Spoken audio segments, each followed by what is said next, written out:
This is a Katana front disc. And I know I called it a ventilated disc earlier, but it's actually a drill disc. So before you all start running off and writing letters, not that people like picking on my mistakes. This is an actual ventilated disc. It's also designed to dissipate heat, but it's off a car. These weigh about 5 times as much as one of these. The other thing, they're not out in the cool flowing air like a motorcycle disc, so they need all the help they can get.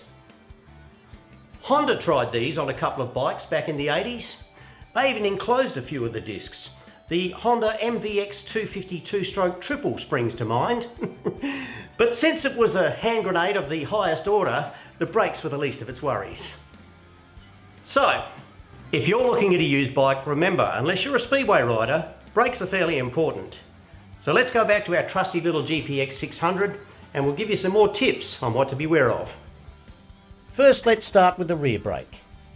See if you can look through the caliper from this angle and you'll see how much meat is left on the pads.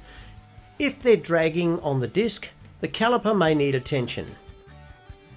Or if they're squealing, the pads might be totally worn out.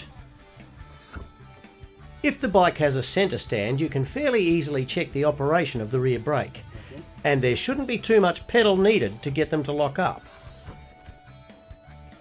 As for the disc, you're looking for any major grooves. If they're only minor, like on an LP record, they're fine. But if the edge of it has a lip like Mick Jagger, you'll probably have to replace it. And if you happen to have any LPs by Mick Jagger, you're probably as old as I am. Also, have a quick look over the brake lines for any leaks, or wet areas around master cylinders, as they all need to be fluid tight. It's also fairly crucial that you check the front master cylinder for leaks. Evidence of weeping around the cap is not unusual on an older bike, but any larger leakage will damage any paintwork it touches on the tank or fairing. And do give the front brake lever a squeeze or two.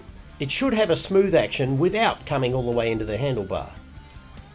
And you should also check the front hoses and junctions for any leaks, all the way down to the calipers. Unlike the Katana's anti-dive system, which, as we mentioned, is about as useful as a Bachelor of Arts degree, the one on this bike is electronically controlled. But you may find fork oil down there, so it pays to have a look.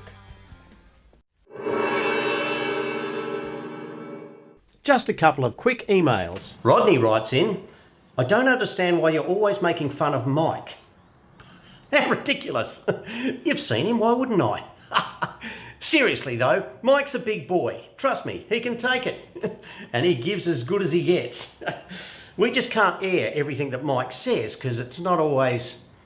He's not politically correct or as sensitive or diplomatic like I am. But thanks for your concern, Rodney. Dickhead. And we've got a letter from Mike. If I hear you say the word anywho one more time, I'm going to stuff you under the workbench and lower it.